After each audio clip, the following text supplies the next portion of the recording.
Hello साथियों, सुयान academy में एक बार फिर से आप लोगों का हार्दिक स्वागत है। और फर्स्ट ग्रेड की जो हमारी वीडियो लेक्चर सीरीज है, इसके अंदर हम लोग आज स्टार्ट करने वाले हैं, क्योंकि डीसी जो हमारे पास थी डीसी करंट, उस डीसी करंट से रिलेटेड जो भी चीज़ें थी वो हमने सारी देख ली थी। आज हम स्टार्ट करेंगे अल्टरनेटिव करंट। अभी तक जितना भी हमने पोर्शन पढ़ा है वो कौन सा पढ़ा है? हमने अपने सीनियर सेकेंडरी वाला जो पोर्शन है पिछले 3-4 वीडियो में, उसी के बारे में हम बात कर रहे थे। ठीक है, नेक्स्ट हमारा जो है आज टॉपिक वो रहेगा किसके ऊपर? वो रहेगा अल्टरनेटिव करंट के ऊपर। ठीक है, कि अगर हम अल्टरनेटिव करंट किसी परिपथ में या किसी सर्किट में यूज करते हैं तो उस केस के अंदर उस तरह के क्वेश्चंस को कैसे सॉल्व किया जाता है। दूसरी बात, अल्टरनेटिव करंट हम किसे कहेंगे। ठीक है, तो इस तरह की जो चीज़ें हैं उनके बारे में हम देखेंगे। देन उसके बाद में अल्टरनेटिव करंट लेते हैं तो उसके अंदर क्या है, क्योंकि उसका जो है मैग्नीट्यूड और डायरेक्शन दोनों टाइम के साथ जो है वो क्या है, वेरी करती है। ठीक है, तो वेरी करती है तो उसका एवरेज हमें निकालना है, तो एवरेज उसकी क्या होगा। देन उसके बाद में उसका आरएमएस वैल्यू क्या होगी। ठीक है, और जरूरी नहीं है कि आपको आरएमएस वैल्यू जो आप नॉर्मली आपने याद करके रखी हुई है साइन ओमेगा टी वाले के लिए जो है वही आपके पास आई रहेगी। आपको किसी भी तरह की जो करंट का इक्वेशन दी जा सकती है उसमें साइन कोस का मिक्सिंग हो सकता है। ठीक है, प्लस में हो सकती है, स्क्वायर में हो सकता है, तो कोई भी तरह की चीज़ आपको दी जा सकती है, तो उसके लिए आपको फाइंड आउट करना पड़ सकता है। वो चीज़ें हम सारी देखने वाले हैं आज। ठीक है, तो चलिए स्टार्ट करते हैं। हमारा आज का जो टॉपिक रहेगा वो रहेगा अल्टरनेटिव करंट पे। ठीक है,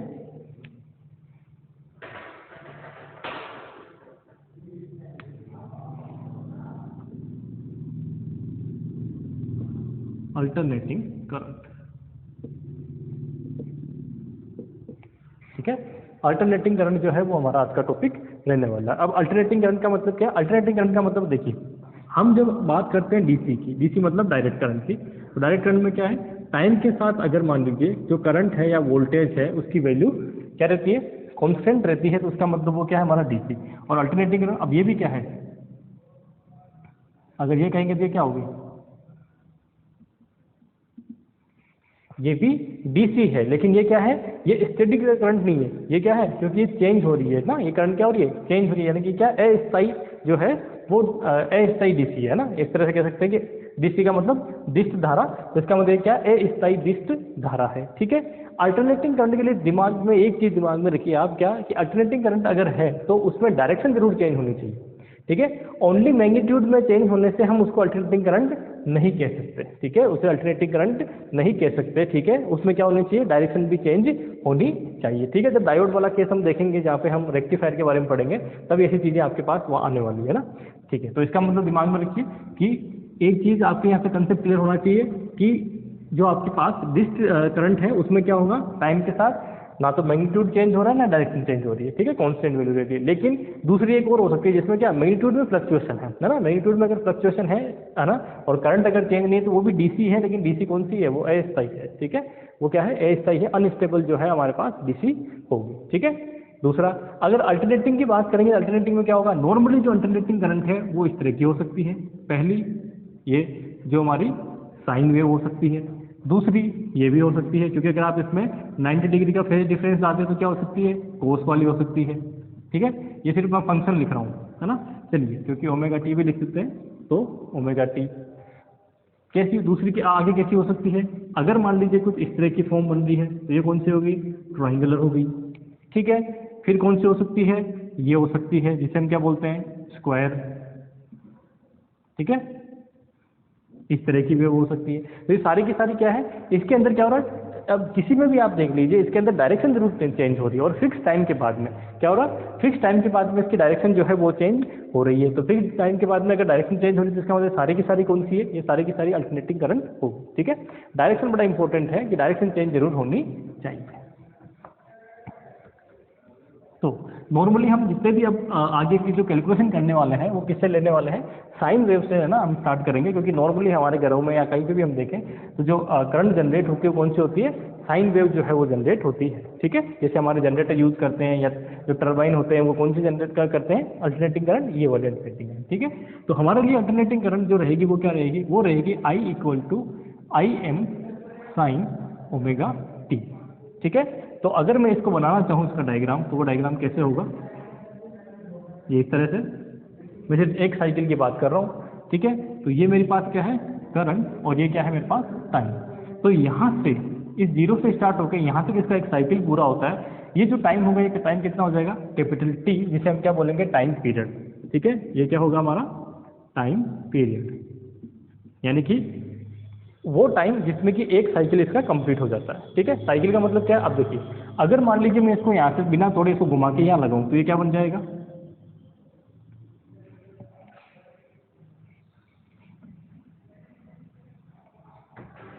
ठीक है, क्या बनेगा, सर्कल।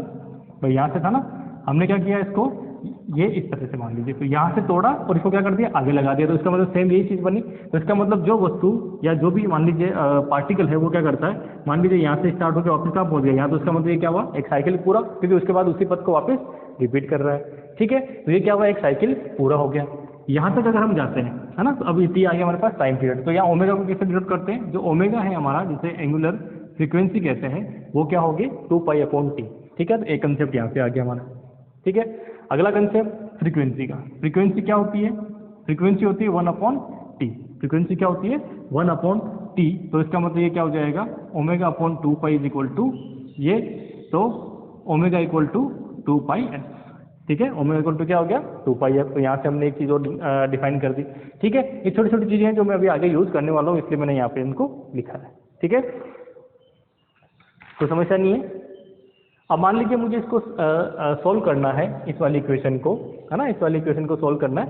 इक्वेशन को सॉल्व करके, ये किसकी है, यहाँ से स्टार्ट कर रहा हूँ मैं ना, ये मेरे पास मैंने स्टैंडर्ड फॉर्म ली है किसकी, अल्टरनेटिंग करंट की। ये क्या ली मैंने, स्टैंडर्ड फॉर्म ली अल्टरनेटिंग करंट की। अब मुझे इसके लिए क्या देखना है, इसके लिए मुझे दिखना है एक तो इंस्टेंटेनियस वैल्यू। तो इंस्टेंटेनियस वैल्यू का मतलब क्या होता है, किसी इंस्टेंट, फिक्स इंस्टेंट पे कोई वैल्यू। जैसे मान लीजिए मैं बोल रहा हूँ कि t इक्वल टू, है ना, t=t/4, यानी कौन सा पॉइंट हुआ ये, तो इस पे क्या रहेगी, ये जो वैल्यू आएगी वो क्या आएगी, Im, जो कि क्या है, मैक्सिमम है। ठीक है, सिमिलरली ये यहाँ जाता हूँ तो ये कितना है, t/2, यहाँ जाता हूँ तो कितना है, 3t/2। ठीक है, तो इसका मतलब क्या हुआ कि अगर मैं कहता हूँ किस इंस्टेंट पे कि t=t/2 पे, तो इसकी वैल्यू कितनी हो जाएगी, 0। तो इसका मतलब क्या है, अगर फिक्स इंस्टेंट की बात करते हैं तो इसको बोलते हैं तात्क्षणिक मान, यानी कि इंस्टेंटेनियस वैल्यू।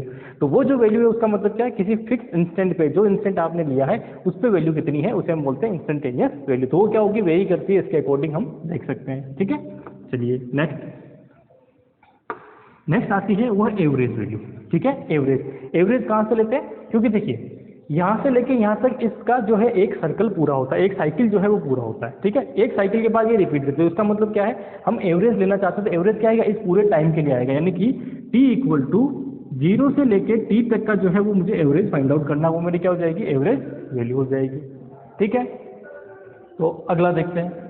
अच्छा, इससे पहले देख लीजिए, इसे हम क्या बोलते हैं, पीक वैल्यू। ये क्या होती है, पीक वैल्यू। पीक वैल्यू का मतलब क्या है, मैक्सिमम कितनी वैल्यू आ रही है वो उसकी पीक वैल्यू होती है। ठीक है, इससे ज़्यादा वैल्यू हो नहीं सकती, तो ये क्या होगी, हमारे पास पीक वैल्यू हो गई। अब मुझे क्या निकालना, अगला निकालना एवरेज। ठीक है, कि एवरेज करंट या एवरेज करंट की जो है वो वैल्यू कितनी होगी। तो एवरेज किस में निकलेगा, या टाइम एवरेज। ठीक है, तो टाइम एवरेज निकलेगा तो कैसे निकालोगे कि आई एवरेज। ठीक है, या ऐसे लिख सकते हो या फिर ऐसे लिख सकते हो। ठीक है, ये एवरेज कितना होगा, तो एवरेज, अब यहाँ से क्या करेंगे, एवरेज का मतलब है कि यहाँ से यहाँ तक की करंट को जोड़ दीजिए और उसमें टोटल टाइम का भाग दे दीजिए। ठीक है, क्या कह रहे हैं, यहाँ से यहाँ तक की करंट को जोड़ दीजिए, उसमें टोटल भाग दे दीजिए। अब यहाँ से यहाँ तक करंट को कैसे जोड़ोगे, ये क्या है, कंटिन्यूस फंक्शन है। ठीक है, जब भी कोई कंटिन्यूस फंक्शन होता है उसको जोड़ने के लिए हम किसका यूज करते हैं, भाई डिस्क्रीट है तो क्या करते हैं, समीशन लेते हैं। ठीक है, कि n=1 2 लेके जो भी है अपना बात, n=1 2 लेके 10 जोड़ना, तो हमने इस तरह से जोड़ दिया। ठीक है, लेकिन यही चीज़ अगर मान लीजिए कंटिन्यूस में जोड़नी, तो कैसे जोड़ेंगे, तो कंटिन्यूस में जोड़ते हैं तो ये किस में कन्वर्ट हो जाता है, ये हो जाता है आपके इंटीग्रल में कन्वर्ट। ठीक है, ये कंसेप्ट पता है आपको, बड़ा सिंपल सा है। तो मैं क्या करूँगा, इसकी एवरेज निकालने के लिए 0 से t तक मुझे करंट को जोड़ना है, तो मैंने इस तरह से जोड़ दिया। ठीक है, एवरेज भी कौन सा है, टाइम एवरेज। अब फिर उसके बाद में क्या करना है, टोटल टाइम का डिवाइड करना है। ठीक है, टोटल टाइम का डिवाइड कर दिया, रख दीजिए वैल्यू। तो I average is equal to, ये हो जाएगा 0 to t।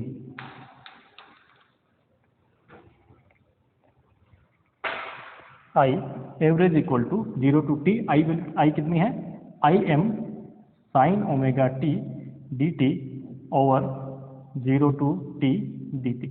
ये कितना आएगा, यहाँ से अगर मैं देखूँ तो ये आ जाएगा Im ओवर t। ये तो t हो जाएगा, ये कितना आएगा, Im बाहर, अंदर क्या करना है, इसका इंटीग्रल करना है। तो जब इसका इंटीग्रल करोगे तो इंटीग्रल कितना आएगा, ये आ जाएगा आपके पास, साइन का इंटीग्रल क्या होता है, cos ωt। ठीक है, साइन का इंटीग्रल क्या होता है आपके पास, cos, माइनस आता है क्या, साइन का डिफरेंशिएशन कोस, कोस का डिफरेंशिएशन माइनस साइन, ठीक है। तो साइन का जब इंटीग्रल करोगे तो क्या आएगा, माइनस कोस, ठीक है, ये क्या आता है, माइनस कोस। उसके बाद में वैल्यू क्या है इन लिमिट की 0 to t, ठीक है। ये क्या हो जाएगी हमारे पास 0 to t जो है इसकी वैल्यू हो जाएगी। नेक्स्ट इसको बाहर ले लीजिए, तो I average equal to minus I M over T, ठीक है, ये रख दीजिए कि cos omega T minus cos zero, cos zero कितना हुआ 1। अब आप देखिए ओमेगा टी की वैल्यू कितनी होगी, ठीक है, ओमेगा कितना होता है 2 पाई अपन टी, ये टी से टी कैंसिल, तो कितना आया 2 पाई, ये कितना आ जाएगा आपके पास minus I M over T cos 2 pi, cos 2 pi कितना होता है 1, ये कितना होता है 1, दोनों एक दूसरे को कैंसिल आउट करके क्या दे देंगे 0। तो इसका मतलब एवरेज जो वैल्यू है इसकी, वो एवरेज वैल्यू कितनी आती है 0, ठीक है। ऐसे भी देख सकते हो, ये यहाँ से यहाँ तक जोड़ रहे हैं, ये क्या है पॉजिटिव, यहाँ से यहाँ तक जोड़ रहे हैं क्या है नेगेटिव, तो जितना पॉजिटिव उतना ही तो नेगेटिव है, समझ पा रहे हो मेरी बात को, जितना पॉजिटिव उतना ही क्या रहा है नेगेटिव, तो इसका मतलब इसका एवरेज क्या होगा, दोनों को जोड़ोगे तो 0, समझ पा रहे हो मेरी बात को, एवरेज कितना आएगा 0, और फिर उसमें टाइम का भाग दोगे तो कितना आएगा 0, तो 0 में टाइम का भाग दोगे तो भी 0, ठीक है। तो कुल मिला के एवरेज कितना आ गया 0, ठीक है। और कुछ एक शॉर्ट फॉर्म आप दिमाग में रखना कि जब भी आप साइन थीटा का एवरेज लेते हैं या फिर कोस थीटा का एवरेज लेते हैं तो वो कितना आएगा ऑलवेज 0, ठीक है, एक साइकिल के लिए ना, पूरे साइकिल की बात कर रहा हूँ, तो पूर्ण चक्र के लिए, ठीक है, यानी कि कंप्लीट साइकिल,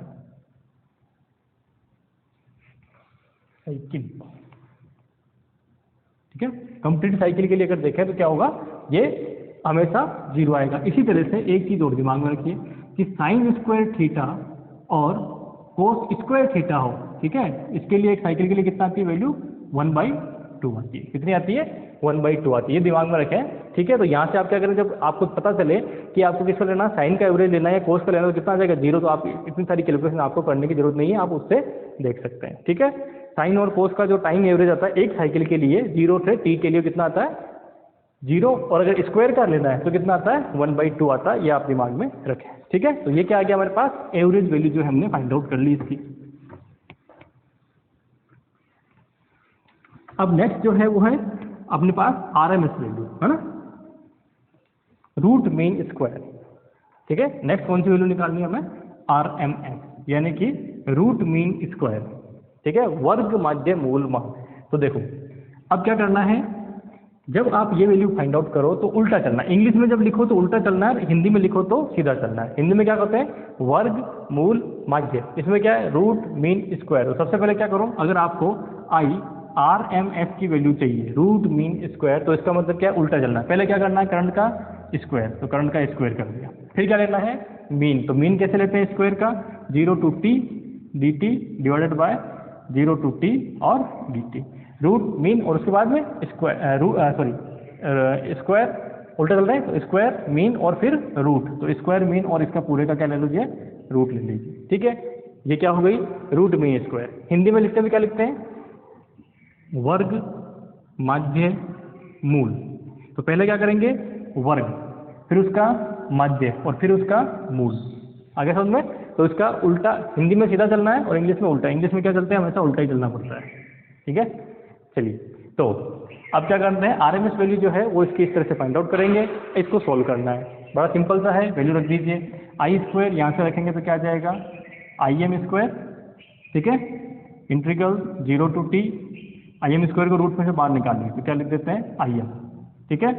उसके बाद में यहाँ से अगर देखो तो क्या जाएगा t, तो रूट के अंदर क्या आ गया आपके पास t, ठीक है।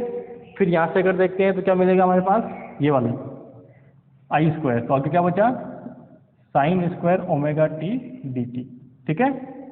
इसको लिख दीजिए पूरे को रूट में, या फिर और अच्छा दिखाने के लिए ये कर सकते हैं इस t को भी बाहर अंदर लिख लीजिए, है ना, क्योंकि अच्छा दिखाना भी जरूरी है, आजकल अच्छे दिखने का ही ज़माना है। तो 1/t, तो ये हो जाएगा 0 से t, ठीक है। अब साइन स्क्वायर, अब मैंने आपको क्या बोला था यहाँ पे साइन स्क्वायर को जो है वो वैल्यू कितनी आती है एवरेज की, अगर हम देखें तो 1/2 आती है, क्या आती है 1/2 आती है, ठीक है, इस पूरे की बता रहा हूँ मैं, है ना, पूरे का अगर एवरेज दे रहे हैं यानी कि टाइम एवरेज दे रहे हैं, कितना आता है, ये 1/2 आ रहा है। लेकिन फॉर एग्जांपल अभी मैं आपको सोल्व करके बता रहा हूँ कि वैल्यू आती है कि नहीं आती है ना, अभी आप उसको दिमाग में रखिए। अभी हम इसको नॉर्मल तरीके से सोल्व करते हैं, ठीक है। तो इसको क्या लिख सकता हूँ, साइन स्क्वायर ओमेगा टी को साइन स्क्वायर थीटा 2 थीटा की फॉर्म में क्या लिख सकते हैं, कोस की फॉर्म में अगर देखें तो बताओ 1 माइनस भाई, अगर साइन स्क्वायर थीटा है तो उसको क्या लिख सकते हैं 1 माइनस कोस 2 थीटा अपॉन 2, ठीक है। तो यहाँ से क्या बन जाएगा, ये बन जाएगा आई एम, ठीक है, और √1 अपॉन टी 0 to t, इसको लिख सकता हूँ मैं 1 minus cos 2 omega T upon 2 और डी टी। इंटीग्रल कर दीजिए, बड़ा सिंपल सा है, ये क्या हो जाएगा आई एम, ठीक है, 2 जो है वो बाहर आ जाएगा, तो ये हो गया हमारे पास रूट में 1/2t। इसका इंटीग्रल क्या होगा t, ठीक है, 1 का इंटीग्रल क्या होगा t, और इसका क्या हो जाएगा माइनस में कोस का क्या होता है साइन 2 ओमेगा टी, कोस का क्या होता है साइन 2 ओमेगा टी, ठीक है, डिवाइडेड बाय 2 ओमेगा, और लिमिट जो है इसकी वो कितनी है 0 to t, ठीक है, लिमिट कितनी है 0 to t। अच्छा, इसको तो अपन लिमिट लेने की जरूरत ही नहीं है ना, क्योंकि ये तो ऑलरेडी हमने लिमिट लगा दी, तो 0 से t किसकी है, इसकी लिमिट है ना, ये इंटीग्रल सॉल्व किया था उसमें तो पहले हमने t लगा रखी है, तो उसको पूरे की लगानी है, ठीक है। तो यहाँ से आपको वैल्यू क्या मिल जाएगी, एक बार t रखेंगे एक बार 0 रखेंगे तो t से t मिल जाएगा। अब यहाँ से देखिए कि अगर मैं मान लीजिए t रखता हूँ, है ना, साइन 2 ओमेगा टी की जगह मैं क्या रख देता हूँ t रखता हूँ, तो t रखता हूँ इसका मतलब क्या हो जाएगा sine 2 pi over T into T से t कैंसिल, तो कितना है साइन 4 पाई। साइन 4 पाई की वैल्यू कितनी होती है 0, और साइन 0 की वैल्यू कितनी होती है 0। तो इसका मतलब साइन वाली जो टर्म है चाहे t रखो चाहे 0 रखो क्या आएगी 0, और कोस वाली टर्म इस t वाली टर्म में ओनली t से आ जाएगा, इससे आ जाएगा 0, तो क्या बचा अंदर ओनली t बचा। तो IRMS जो है वो कितना आ गया, IRMS जो है वो आ जाएगा IM, ठीक है। देन उसके बाद में 1 अपॉन 2t, और अंदर से क्या आएगा t, तो t से t कैंसिल आउट, t से t कैंसिल आउट हो गया, तो क्या बन गया IM और √2, ठीक है। ये क्या हो गया आपके पास RMS वैल्यू, क्या आ गई RMS वैल्यू आ गई, ठीक है। और मैंने क्या कहा था आपको, साइन स्क्वायर थीटा का एवरेज कितना आता है 1/2, साइन स्क्वायर का एवरेज कितना आता है 1/2, तो इसका मतलब इस पूरी वैल्यू का, है ना, ये जो है ये एवरेज है ना पूरा, तो इस पूरी वैल्यू का जो एवरेज है वो कितना आता है 1/2, तो उसका रूट लेंगे तो क्या आ जाएगा 1/√2, तो सीधा सीधा 1/√2 आ जाएगा। तो इतनी सारी कैलकुलेशन जो है आपको करने की जरूरत नहीं है। क्यों नहीं है, उसका रीजन है कि आपको थोड़ा थोड़ा क्या है मैथ्स भी यूज़ करनी है। ऐसा नहीं कि खाली फिजिक्स पढ़ रहे हो तो फिजिक्स को ही दिमाग में रखोगे, मैथ्स को नहीं रखोगे, और ये एवरेज वैल्यू जो है आपको मैथ्स में खूब सिखाई जाती है, ठीक है। पर समस्या क्या है कि जब हम मैथ्स में पढ़ते हैं तो मैथ्स वाले को फिजिक्स में अप्लाई नहीं करते और फिजिक्स वाले को मैथ्स में अप्लाई नहीं करते हैं, ठीक है। लेकिन दोनों एक दूसरे से लिंक है, जिसकी मैथ्स अच्छी है उसके 100% फिजिक्स अच्छी होगी, ठीक है। चलिए, तो हमने क्या निकाल लिया, इसका RMS वैल्यू फाइंड आउट कर लिया, ठीक है।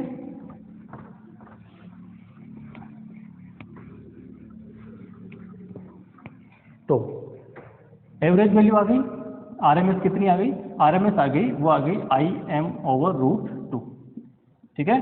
IM क्या है पीक वैल्यू, ठीक है, यानी कि शिखर मान जो है वो हो गया। अब आते हैं कि हीट कितनी होगी। तो अगर हीट की बात करें, हीट क्या होती है एवरेज हीट, एवरेज हीट क्या होगी 0 से t I²R/dt, ठीक है, I²R/dt, ठीक है, divided by 0 to t dt। Heat क्या होती है I²R, ठीक है, और dt क्या लिया हमने I²RT देते ना, I²RT क्या है, और एवरेज लेना मतलब 0 से t तक एवरेज लेना है कि अगर ये फ्लो करती है तो हीट कितनी डिसिपेट करेगी उसकी बात हम कर रहे हैं, ठीक है। तो ये हमारे पास इक्वेशन बनी, और इस इक्वेशन के अकॉर्डिंग हम देखें, है ना, इस इक्वेशन के अकॉर्डिंग देखें तो अभी जस्ट पहले ये R क्या है हमारा कॉन्स्टेंट, R कॉन्स्टेंट है तो R को मैं क्या कर सकता हूँ बाहर ले सकता हूँ, तो I²dt over 0 to t dt, और इसकी वैल्यू कितनी निकाली थी अभी IM/2, क्या निकाली थी I² वाले की अगर हम एवरेज निकाल रहे हैं तो कितनी आ रही थी IM/2 आ रही थी, ठीक है, IM/2, या फिर अच्छा इसकी वैल्यू कितनी आ रही थी पूरे की, इसकी वैल्यू जो आ रही थी वो आ रही थी IM²/2, ठीक है, इसकी वैल्यू, क्योंकि हमने फिर क्या किया था उसका रूट लिया था, अगर मैं इसका रूट कर दूं तो क्या होगा रूट मीन स्क्वायर वैल्यू, तो ये कितनी आ रही थी IM²/2, 2, ठीक है। ये क्या आ रही थी, im²/2, तो ये कितना आ जाएगा मेरे पास, im²/2।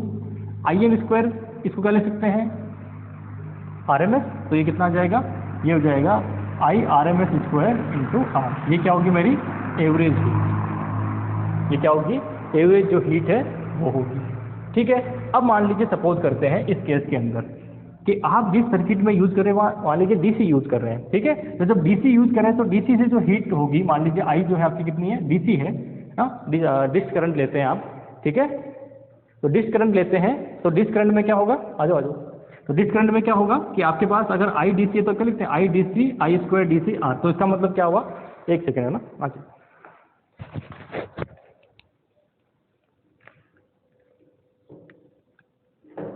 कर तो दिए थे पहले इसमें, अच्छा करेक्शन वाला, ठीक, इस एक यही करना था ना। तो यहाँ से अगर मैं इसको कंपेयर करता हूँ तो कंपेयर करने में मुझे क्या पता चल रहा है, कंपेयर करने में मुझे ये दिख रहा है कि यहाँ जब अल्टरनेटिव करंट की बात करते हैं तो यहाँ IM जो है उससे मैं मतलब नहीं, हमें किससे मतलब होता है, RMS, यानी कि जो RMS वैल्यू है वो DC इक्विवेलेंट है, ठीक है। क्या ध्यान रखना है कि जो RMS होती है इसके अंदर वो क्या है, DC इक्विवेलेंट है, किसके हैं, DC इक्विवेलेंट, है ना, दिमाग में रखना। तो इसका मतलब क्या हुआ, इसका मतलब ये हुआ कि देखो DC जो है वो तो सिर्फ एक फिक्स वैल्यू चलती है, ठीक है। मान लीजिए 220 वोल्ट DC है, तो 220 वोल्ट DC है इसका मतलब, या मान लीजिए जो भी है 100 वोल्ट DC की बात कर लेते हैं, 220 क्या 100 वोल्ट DC, 100 वोल्ट मान लीजिए DC करंट है, ठीक है। और मान लीजिए आपके 100 वोल्ट ही AC करंट है, तो ज़्यादा खतरनाक कौन सी हुई, DC या AC। हमें क्या कह रहे हैं कि DC जो है उसका RMS वैल्यू, है ना, या फिर कह सकते हैं कि जो AC है उसकी RMS वैल्यू जो है वो DC इक्विवेलेंट होती है। तो अगर मान लीजिए AC 100 वोल्ट है, पीक वैल्यू की बात कर रहा हूँ, 100 वोल्ट क्या दी है हमने, पीक वैल्यू दी है। अगर 100 वोल्ट AC की पीक वैल्यू है तो उसकी RMS वैल्यू क्या रहेगी, पीक वैल्यू से कम। तो ये जो आप उसमें क्या करेंगे, √2 से डिवाइड करेंगे, √2 से डिवाइड करने का मतलब ये करीब करीब 70 के आसपास आएगी, ठीक है। कितनी आएगी, 70 वोल्ट के आसपास आएगी, ठीक है। तो जब 70 वोल्ट के आसपास आएगी इसका मतलब क्या है कि ये तो 100 वोल्ट का झटका देगी, कितना देगी, 70 वोल्ट का झटका देगी। समझ पा रहे मेरी बात को। तो इसलिए हम क्या कहते हैं कि जब अल्टरनेटिव जो अपने पास DC करंट जो होती है वो ज़्यादा खतरनाक होती है बजाय कि AC करंट के, अगर सेम वोल्टेज की AC और DC है तो, ठीक है। क्योंकि हो क्या रहा है कि RMS वैल्यू है वो DC के इक्विवेलेंट आ रही है ना, RMS वैल्यू क्या आ रही है, DC के इक्विवेलेंट आ रही है। तो इसका मतलब आपको अगर पीक वैल्यू दे रही है, आपको ऐसा पूछा गया है कि एक 100 वोल्ट की पीक वैल्यू की AC है, पीक वैल्यू की है ना, दिमाग में रखना, एक 100 वोल्ट की पीक वैल्यू की AC है और एक 100 वोल्ट की जो DC है, दोनों में से ज़्यादा खतरनाक कौन है, तो खतरनाक ज़्यादा डेंजर कौन है, जो DC है वो ज़्यादा डेंजर होती है, ठीक है। दूसरा, क्योंकि इसमें क्या हो रहा है, इसके अंदर हर साइकिल के बाद वो क्या करती है, छोड़ देती है अपने को ना, 0 पे जाती है। उसमें क्या फिक्स वैल्यू आती है, एक बार चिपक गए तो चिपक गए, ठीक है। चलिए, तो यहाँ से कंसेप्ट क्लियर हुआ है। RMS का मतलब क्या है, तो जहाँ पर भी हम DC इक्विवेलेंट की बात करेंगे तो वो क्या होगी, RMS। और इसलिए क्या होता है, हर जगह आप देखेंगे तो क्या लिखी होती है, RMS वैल्यू ही लिखी होती है। हमारे घर में जो 220 वोल्ट आती है वो क्या आती है, RMS वैल्यू लिखी होती है। इसका मतलब क्या है, वो 220 वोल्ट जो है वो DC इक्विवेलेंट जो है वो है, यानी कि RMS वैल्यू है, ठीक है। चलिए, अब इसके साथ साथ जो है हमने RMS वैल्यू भी देख ली, ये सारी चीज़ें देख ली है ना। और अब जो है एक क्वेश्चन मैं आपको करके ले देता हूँ, आप उसको करके देखिए, है ना। मैंने आपको कंसेप्ट बताया ना, वो कंसेप्ट दिमाग में रखना, ठीक है। एक करंट दे देता हूँ मैं आपको क्वेश्चन में कि I = I1 cos ωt plus I2 sin ωt, ठीक है। यही है I2 sin ωt। ये आपको जो है ये पीक वैल्यू है और ये आपको टोटल करंट आपको गिवन है और इसकी IRMS आपको फाइंड आउट करनी है, ठीक है। अब दिमाग में क्या रखेंगे, अगर आपको देखो, या तो आप क्या करो कि अपने जो इंटीग्रल वाले वो जो फॉर्मूले हैं उसके अंदर हर एक पेज सोल्व कर लो, या फिर जो मैंने आपको कंसेप्ट बताया उससे चल लो कि sin² थीटा और cos² थीटा की जो एवरेज वैल्यू होती है वो 1/2 होती है और साइन और कोस की जो एवरेज वैल्यू है वो कितनी होती है, ठीक है, वो 0। आपके लिए मैं इसका आंसर लिख देता हूँ, है ना। इसका आंसर जो आपके पास आएगा वो आएगा 1/√2, ठीक है, I1² plus I2² to the power 1/2, ठीक है। ये आपके पास जो है इसका आंसर आएगा, ठीक है। करके देखिए, शॉर्ट तरीका मैंने आपको बताया, sin² और cos² का जो है आप क्या मान लीजिए 1/2 और बाकी सबका एवरेज कितना है 0 है ना, आप कर पाएंगे उससे। अच्छा मल्टीप्लाई में होगा तो क्या होगा, मान लीजिए आपके पास ऐसी आ जाती है कि साइन थीटा और कोस थीटा, ऐसे मल्टीप्लाई में भी आ जाएगा तो क्या होगा, sine theta average average cos theta, कितना हो गया 0 और 0 कुल मिला के 0, ठीक है। ऐसी कंडीशन आए तो भी इसको क्या लगो 0 ही लोगे आप, है ना, ठीक है। नेक्स्ट है कि अब मान लीजिए जो आपके अल्टरनेटिंग करंट के बारे में हमने देख लिया, इसकी इक्वेशंस कैसी होती है, आरएमएस वैल्यू वगैरह, एवरेज वैल्यू, पीक वैल्यू, ये सारी चीज़ें हमने देख ली है, ठीक है। नेक्स्ट हमारे पास इक्वेशन जो बनती है वो बनती है किसकी, कि अगर मान लीजिए अल्टरनेटिव करंट को आप किसी सर्किट में यूज़ करते हैं, ठीक है, तो सर्किट में यूज़ करेंगे तो क्या होगा, सर्किट में यूज़ करने से आपके पास क्या होगा कि रेजिस्टेंस हो सकता है, कैपेसिटेंस हो सकता है, इंडक्टेंस हो सकता है, वही तीनों चीज़ें हो सकती है। उस केस के अंदर फिर क्या इक्वेशन बनती है उसकी बात हम करते हैं, ठीक है। तो अगर मान लीजिए फर्स्ट केस, अभी ये इसको मैं फटाफट करूंगा ना, क्योंकि आपको पता है ये सारी चीज़ें, इसमें टाइम लगाने से कोई मतलब नहीं है, हमें अल्टीमेटली LRC सर्किट पे जाना है ना। तो मान लीजिए अल्टरनेटिंग करंट है और इसमें V = Vm sin omega t आपको एक करंट गिवन है, ठीक है। अब आप दिमाग में रखिए कि अगर I = Im sin omega t है तो इसकी एवरेज वगैरह हमने निकाली है सारी, वैसे ही V जो है वो क्या होगी, Vm sin ओमेगा, वोल्टेज भी क्या हो सकती है इस तरह से हो सकती है, ठीक है। और उसका जब हम निकालेंगे एवरेज तो वो भी कितना आएगा 0, और RMS अगर निकालेंगे तो वो कितना आएगा Vm/√2, वो सेम ही चलेगा उसकी तरह, ठीक है, उसमें कोई चेंजेस ज़्यादा है नहीं, है ना। चलिए नेक्स्ट, इसको हमने क्या किया है, एक रेजिस्टेंस R के साथ कनेक्ट कर दिया, ठीक है, इसको क्या किया, एक रेजिस्टेंस R के साथ कनेक्ट कर दिया। अब R के साथ कनेक्ट कर दिया तो क्या होगा, यहाँ से करंट फ्लो करेगी, अल्टरनेटिंग करंट I, वो इसमें से इस तरह से फ्लो करेगी, ठीक है। तो करंट हमने इसमें से शो कर दी कि इस तरह से जो है इसके अंदर एक करंट फ्लो कर रही है, ठीक है। अब तो अल्टीमेटली मुझे क्या देखना है कि यहाँ पे जो वोल्टेज किसी इंस्टेंट t के ऊपर वोल्टेज ड्रॉप कितना है, VR है। तो इस केस के अकॉर्डिंग अगर मैं किरचॉफ लॉ अप्लाई करता हूँ, है ना, KCL अगर मैं लगाता हूँ तो KCL लगाता हूँ तो उससे क्या हो जाएगा, किरचॉफ लॉ से ये बनेगा कि V - VR = 0, यानी कि हमारे पास क्या होता है, ये होता है ना भाई, V का बीजगणितीय योग यानी कि अलजेब्रिक सम कितना होना चाहिए 0 की सर्किट में, एक लूप में चलते हुए तो हम इस तरह से चल रहे हैं तो कितना आ गया ये 0। तो इसका मतलब VR = क्या आ गया, VR = सीधे सीधा हमारे पास Vm sin ओमेगा t आ गया, ठीक है। और यहाँ से अगर मैं फाइंड आउट करना चाहता हूँ, मान लीजिए करंट I, ठीक है, तो I करंट क्या हो जाएगा, वो हो जाएगा सीधा सीधा VR/R, ठीक है। और VR कितनी है, तो Vm/R sin ओमेगा t, तो इससे I = क्या आ गया, Im sin ओमेगा t। तो इसका मतलब क्या है, इक्वेशन नंबर 1 और इक्वेशन नंबर 2 को अगर आप कंपेयर करें, ठीक है, तो करंट में क्या हो रहा है, करंट की जो पीक वैल्यू आ रही है ये क्या है हमारी पीक वैल्यू, किसकी, करंट की। और अगर मान लीजिए इसमें जाए पर किसमें, फेज वाले जो हमारा जो है उसके अंदर, तो आप फेज में देखिए साइन के बाद ही क्या रहा है ओमेगा t, इधर भी क्या रहा है ओमेगा t। तो इसका मतलब क्या फेज डिफरेंस है क्या इसके अंदर, ठीक है, इसमें कोई फेज डिफरेंस नहीं। इसका मतलब क्या है, वोल्टेज और करंट जो है वो सेम फेज में चलेंगे, ठीक है, वोल्टेज और करंट क्या होगी, सेम फेज में चलेगी। तो इसका मतलब क्या है, अगर मैं इसका डायग्राम बनाना चाहूँ तो अगर वोल्टेज जो है वो इस तरह से है, ये हमारी क्या है V है, तो I क्या होगी, इसको डैश में लेते हैं, ठीक है, ये क्या होगी हमारी I होगी, जो कि सेम फेज में होगी, फेज में कोई चेंजेस नहीं है। इसका मतलब जब वोल्टेज जो है आपका मैक्सिमम है उसी समय क्या होगा, करंट मैक्सिमम होगा, और जब वोल्टेज मिनिमम है तो उसी समय क्या होगा, करंट मिनिमम होगा, ठीक है। और XY अगर मान लीजिए आप स्टार्ट करते हैं, कोई आपके पास प्लेन है XY प्लेन, और इस XY प्लेन में आपके पास सपोज कर लीजिए ये वोल्टेज है, जो इनिशियल एंगल इसका ओमेगा t है, इनिशियल फेज जो ओमेगा t है, तो क्या होगा, करंट भी जो होगी वो भी किस डायरेक्शन में होगी, करंट भी जो है वो इसी डायरेक्शन में होगी, और इसका फेज क्या चलेगा, हमेशा ओमेगा t चलने वाला है, ठीक है। ये कौन सा केस है, रेजिस्टेंस वाला केस है। तो इसका मतलब क्या हुआ, रेजिस्टेंस जो है वो अल्टरनेटिंग करंट के केस के अंदर, कोई करंट में अल्टरनेटिंग जो सर्किट के अल्टरनेटिंग करंट वाले सर्किट के केस के अंदर क्या है, कोई भी करंट एंड वोल्टेज के बीच में कोई भी फेज डिफरेंस जो है वो उत्पन्न नहीं करता, जनरेट नहीं करता है, ठीक है।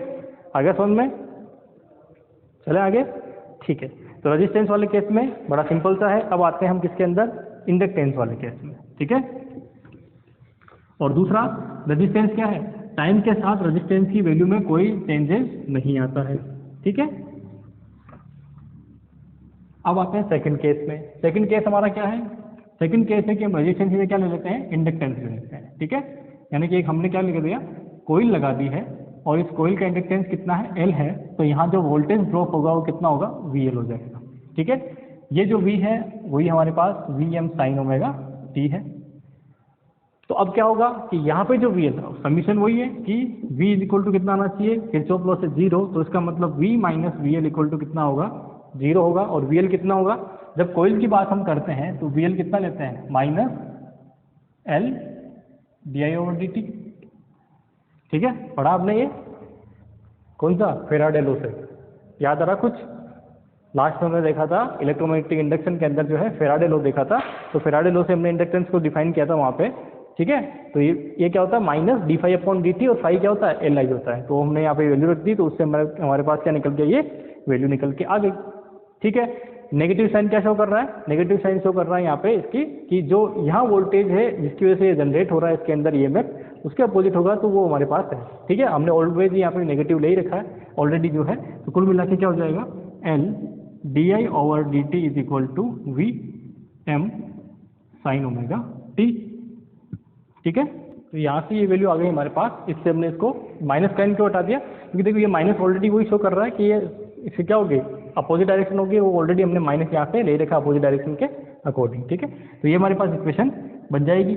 यहाँ से अगर मैं देखूँ तो मुझे आई फाइंड आउट करना अल्टीमेटली, तो आई फाइंड आउट करना तो क्या हो जाएगा, D I is equal to, ठीक है, D I is equal to ये चला जाएगा इधर V M by L sine omega T. अब इसका इंटीग्रल कर देंगे तो आई इक्वल टू क्या आ जाएगा, इंटीग्रल करेंगे इसका तो वी एम ओवर एल और sign omega T D T. ठीक है, अच्छा ये डी टी इधर भेजा ना, तो ये डी टी इधर आ गया। फिर उसके बाद में ये कांस्टेंट है, तो यहाँ से क्या लिख सकता हूँ कि I is equal to V M by L. ठीक है, साइन का इंटीग्रल क्या हो जाएगा, माइनस कोस। ठीक है, साइन का इंटीग्रल क्या हो जाता है, minus cos omega T upon omega, तो ओमेगा का आप क्या कर लीजिए, बाहर ले लीजिए। ठीक है, ओमेगा, ठीक है, विद माइनस साइन, और साथ में क्या आ गया, कोस ओमेगा टी। अब मुझे क्या करना है, इसको सॉरी इस वोल्टेज को इसको कंपैरिजन करके देखना है। ठीक है, अब मैं फेज का अगर कंपैरिजन करना चाहूँ तो अगर यहाँ कोस पे फंक्शन है तो यहाँ कोस पे होना चाहिए, या फिर यहाँ साइन में तो यहाँ पे भी किस में होना चाहिए, साइन में फंक्शन, तभी तो मैं कंपैरिजन कर पाऊंगा। ठीक है, तो इसको मुझे किस में कन्वर्ट करना है, साइन में कन्वर्ट करना है। तो साइन में कन्वर्ट करना तो मैं क्या करूँगा, अब आप देखिए कि कोस थीटा जो है उसे हमें किस में करना है, साइन में, तो क्या होता है, साइन 90 माइनस थीटा, क्या होता है, साइन 90 माइनस थीटा किसके बराबर होता है, कोस थीटा के इक्वल होता है। ठीक है, तो ये क्या हो जाएगा, V M omega L, sorry V M omega L, इसको लिख सकता हूँ, अच्छा माइनस साइन चल रहा है, sine omega sine pi by 2 minus omega T. ठीक है, अब उसके साथ में क्योंकि माइनस साइन आगे चल रहा है, इधर माइनस नहीं है तो उसको माइनस को भी अंदर ले जाएंगे, तो आई इक्वल टू क्या हो जाएगा, वी एम ओमेगा एल, ठीक है, साइन उल्टा कर दीजिए omega T minus pi by 2, omega T minus pi by 2, यह हमारे पास इक्वेशन बन जाएगी। ठीक है, कोई समस्या नहीं है यहाँ तक। तो अब देखिए, अब इसको आप कंपेयर कर सकते हैं, क्या कंपेरिजन कर सकते हैं, सबसे पहले तो यहाँ पे देखिए कि ये अगर करंट है ना, इसका क्या होता है, कोई डायमेंशन होती है क्या साइन वाले की, पहले ही लेक्चर में आपको जब ये स्टार्ट किया था तब मैंने आपको कहा था साइन की, एक्सपोनेंशियल की, लॉग की, इनकी क्या कोई डायमेंशन नहीं होती है। ठीक है, तो इनकी कोई डायमेंशन नहीं होती, इसका मतलब ये क्या है, ये करंट आ रहा, तो इसका मतलब ये डायमेंशन किसकी आनी चाहिए, करंट कब आ सकता है, वोल्टेज अपॉन क्या करें कि करंट आ जाएगा। तो ओम्स लॉ क्या कहता है, V equal to I R, तो इसका मतलब I इक्वल टू क्या होता है, V अपॉन आर, यानी कि V के डिवाइड में जो भी चीज़ रहेगी वो क्या रहेगी, उसकी डायमेंशन किसके ऊपर होनी चाहिए, रेजिस्टेंस। तो इसका मतलब क्या हुआ, यहाँ से एक चीज़ और समझ पाए हम लोग, और इसे हम क्या बोलते हैं, एक्सएल। ठीक है, रिएक्टेंस। ठीक है, इसे क्या बोलते हैं, एक्स को बोलते हैं रिएक्टेंस, और यहाँ पे एल है, इसका मतलब क्या होगा, यह है इंडक्टिव रिएक्टेंस, यानी कि प्रेरणिक प्रतिघात, हिंदी में कहेंगे तो क्या होगा, प्रतिघात। ठीक है, और कौन सा प्रतिघात है, प्रेरणिक प्रतिघात। ये क्या कर रहा है, ये जो है प्रतिघात का मतलब क्या है, देखो रेजिस्टेंस का मतलब क्या है कि वो क्या कर रहा है, करंट कर रहा है, लेकिन उसमें कोई फेज डिफरेंस उत्पन्न नहीं कर रहा है। ठीक है, और प्रतिघात में क्या है, रिएक्टेंस में ये होता है कि वो क्या करता है, उसमें करंट की वजह से, यानी कि रेजिस्टेंस तो है उसका, लेकिन उसके साथ साथ क्या कर रहा है, वो करंट और वोल्टेज के अंदर क्या कर रहा है, फेज डिफरेंस भी ला रहा है। कितना फेज डिफरेंस है यहाँ पे, अगर इसको मैं देखूँ तो 90 का फेज डिफरेंस है कि नहीं है, यानी कि जो हमारी करंट है वो क्या है, 90 भी चल रही है वोल्टेज से। ठीक है, क्या हो रही है, करंट जो है वो क्या हो रही है, वोल्टेज से 90 पीछे चल रही है। ठीक है, चलिए लिखते हैं इसके अंदर, डायग्राम बनाते हैं ना इसके अकॉर्डिंग। पहले बनाते हैं वोल्टेज का डायग्राम, ठीक है, ये मिटा रहा हूँ मैं यहाँ से। ये समझ गए ना, ये क्या है, इंडक्टिव रिएक्टेंस, ठीक है, यहाँ से। तो ये हमारी वोल्टेज हो गई V।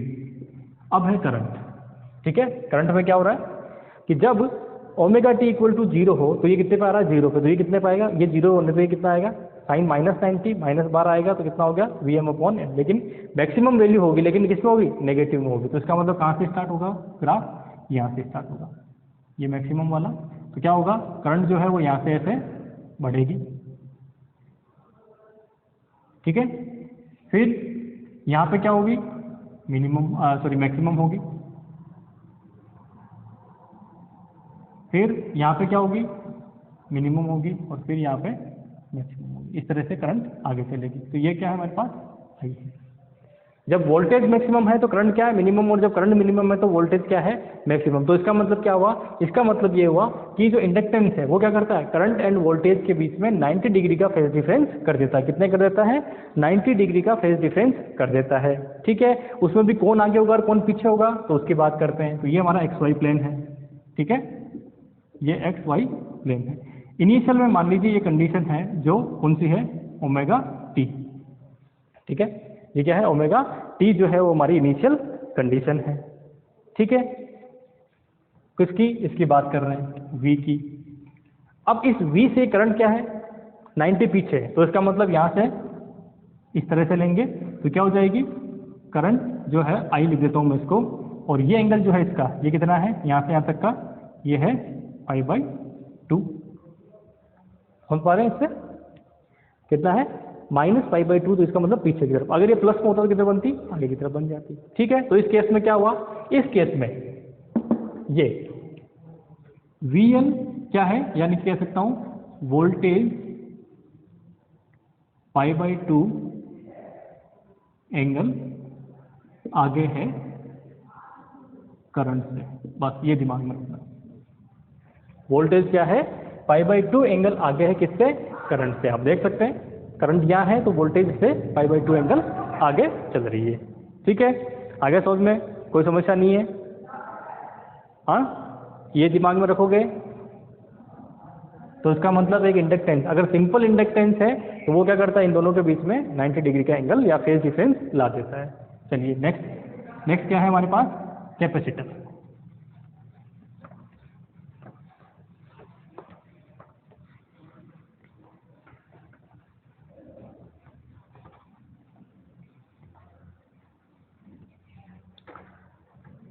कि अगर मान लीजिए इसी सर्किट में आप अल्टरनेटिव सर्किट में क्या करते हैं, कैपेसिटर को जोड़ देते हैं, तो यहाँ जो वोल्टेज होगी वो होगी VC, ये होगा V = Vm sin omega T. फिर से किरचॉफ लॉ लगाएंगे, ये लगा दिया किरचॉफ लॉ, तो क्या होगा, V - VC = 0। अब कैपेसिटर के केस में क्या होता है, V क्या कह सकते हैं हम कि Q = Q स्मॉल ले लेते हैं, तो Q = CV होता है, ठीक है। तो यहाँ से क्या हो जाएगा, VC = V, तो हो जाएगा VC क्या आ जाएगा यहाँ से, Q/C = Vm sin omega T, ठीक है।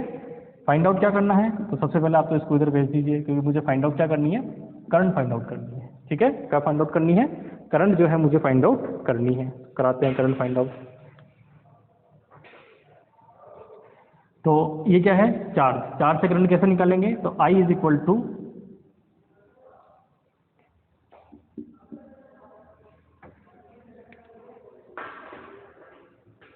तो करंट I = ठीक है, क्या होगा, dQ/dt, यानी कि डिफ्रेंशिएशन करना है, कर दीजिए differentiation, VmC d/dt sin omega T, sine का डिफ्रेंशिएशन कोस में, तो I = VmC। और अब देखिए ओमेगा टी ओमेगा टी में से ओमेगा क्या होगा, बाहर आ जाएगा, तो इसको मैं ओमेगा C लिख देता हूँ, और ये बन जाएगा कोस ओमेगा, ठीक है। तो ये मेरे पास क्या आ गई, इसको थोड़ा अच्छा दिखाने के लिए क्या कर सकता हूँ, 1/ωc लिख सकता हूँ। क्यों लिख सकता हूँ, रीजन है, अभी हम देखेंगे वापिस, तो ओम्स लॉ से देखेंगे कि Vm के डिवाइड में जो भी होगा वो क्या आएगा, वो रेजिस्टेंस होगा, अगर करंट की इक्वेशन है। तो इसका मतलब इस बार ये जो है वैल्यू, ये किसके इक्वल है, रेजिस्टेंस के इक्वल है, ठीक है। तो इसका मतलब इसे क्या लिखेंगे, XC, जो किस में है 1/ωc, और इसकी किस में है, यूनिट क्या है इसकी, रेजिस्टेंस। और इसे क्या बोलेंगे, ये भी रिएक्टेंस है, लेकिन कौन सा है, कैपेसिटिव रिएक्टेंस है, यानी कि है ना, कौन सा रिएक्टेंस है, कैपेसिटिव रिएक्टेंस है, ठीक है। ये क्या है 1/ωc से इसको डिनोट करते हैं। यहाँ से अगर देखें कोस को किस में बदलना है, साइन में बदलना है। कैसे बदलोगे कोस को साइन में, तो कोस ओमेगा टी या कोस थीटा इक्वल टू क्या होता है, कोस थीटा इक्वल टू क्या होता है, साइन, ठीक है। साइन में भी किस में लोगे आप, प्लस में लोगे कि माइनस में लोगे, तो साइन बोलो π/2 प्लस थीटा, क्या होगा, साइन π/2 प्लस थीटा। क्योंकि देखो दूसरे क्वाड्रेंट में अगर जाते हो तो कोस क्या लेता है, प्लस के अंदर रहता है, सेकंड क्वाड्रेंट में जाते हो तो क्या होता है, कोस प्लस में रहता है, ठीक है। तो इसका मतलब क्या हुआ कि cos theta equal to sine, cos theta equal to sine π/2 plus theta. तो यहाँ पे आप क्या लिख सकते हैं इसको कि साइन अच्छा ऐसा लिख दीजिए ωt प्लस π/2, आगे पीछे लिख दीजिए, है ना, ताकि आपको उससे कंपेयर करने में आसानी रहेगी। तो ये चीज़ समझ में आ गई। एक तो यहाँ से अब देखो इसको कंपेयर करते हैं, तो अब वोल्टेज जो है वो करंट से क्या दिख रही है, आगे दिख रही है पीछे। अगर ये 0 है ωt, जब ωt 0, तो ऑलरेडी साइन जो है वो क्या दे रहा है, इसमें करंट क्या दे रही है, आपको वैल्यू दे रही है, कौन सी, मैक्सिमम वैल्यू दे रही है, ठीक है। तो अगर मैं यहाँ से देखूँ ग्राफ के अकॉर्डिंग, तो ये मेरा ग्राफ होगा, वोल्टेज कौन सी होगी, ये वोल्टेज होगी, ठीक है। उसके साथ में ये मेरा V है, करंट क्या होगी, तो आप देखो जब ωt इक्वल टू 0 करता हूँ तो मुझे क्या मिलती है, वैल्यू मिलती है पॉजिटिव, ठीक है। तो इसका मतलब ग्राफ कहाँ से स्टार्ट होगा, यहाँ से। तो यहाँ से जो ग्राफ स्टार्ट होगा, करंट कैसी हो जाएगी, इस तरह से, ठीक है। आना समझ में। तो ये मेरे पास क्या है, ये मेरी करंट है, ठीक है। इनिशियल फेज डिफरेंस कितना है, π/2 का। तो इस बार करंट क्या है आगे, तो अगर मान लीजिए ये मैं x और y एक्सिस लेता हूँ, ये मैंने क्या ली है, Vm ली है, जो इनिशियल एंगल कितना है इसका, ωt किसी टाइम t पे, ठीक है। तो यहाँ से 90 डिग्री बनाते हुए कौन सी होगी, करंट होगी, ये एंगल कितना होगा, π/2 का। तो इस केस में क्या हुआ, इस केस में जो है आपकी वोल्टेज या वोल्टेज करंट से π/2 पीछे है ना, वोल्टेज क्या है, करंट से π/2 पीछे है। पहले वाला केस में क्या थी, वोल्टेज π/2 आगे थी, ठीक है। तो ये जो सारी चीज़ें हैं अभी तक हमने पढ़ी है, इसको आप आराम से सोल्व करिए। इसके आगे का जो है वो, क्योंकि देखिए तीनों इसलिए पढ़ाना जरूरी था एक बार के, है ना, कि इन तीनों को अगर आपको दिमाग में रहेगी तो आगे वाले कंसेप्ट जो है, चाहे LC हो, RC हो, ठीक है, RL हो या RLC हो, वो तीनों के तीनों जो है इनसे आगे अपन डायरेक्टली सोल्व कर लेंगे शॉर्टकट तरीके में, ठीक है। इसलिए मैंने आपको इसको सारा इक्वेशन सोल्व करा के बताइए। ये जो चीज़ है ये बड़ी इंपॉर्टेंट है,